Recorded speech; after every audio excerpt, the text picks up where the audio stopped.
পরিত্যক্ত হিমঘরে আগুন, আতঙ্ক, ঘটনাস্থলে দমকলের দুটি ইঞ্জিন, চাঞ্চল্য ছড়িয়েছে এলাকায়।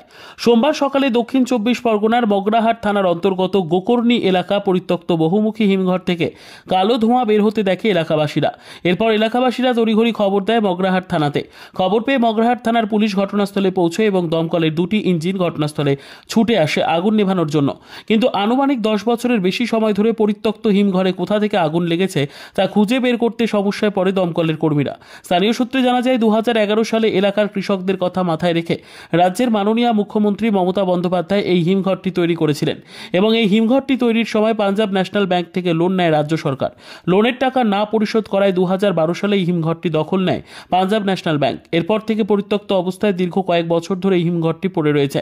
সাধারণত এই হিমঘরটির নিরাপত্তা করার জন্য নিরাপত্তা রক্ষী রাখা হয়েছে, কিন্তু কিভাবে সোমবার সকালে অগ্নিকাণ্ডের ঘটনা ঘটল এই পরিত্যক্ত হিমঘরে তা নিয়ে তৈরি হয়েছে ধোঁয়াশা। সম্পূর্ণ বিষয়ে তদন্ত করছে মগরাহাট থানার পুলিশ। বেশ কয়েক ঘন্টার প্রচেষ্টায় অবশেষে আগুন নিয়ন্ত্রণে আনে দমকলের কর্মীরা। অগ্নিকাণ্ডের ঘটনার খবর পেয়ে ঘটনাস্থলে ছুটে যায় পাঞ্জাব ন্যাশনাল ব্যাংকের আধিকারিকরা। স্থানীয় এক বাসিন্দা মিজানুর রহমান তিনি বলেন, বেশ কয়েক বছর আগে হিমঘর বন্ধ হয়ে গিয়েছে। হিমঘরটিকে সিল করে দিয়েছিল ব্যাংক কর্তৃপক্ষ।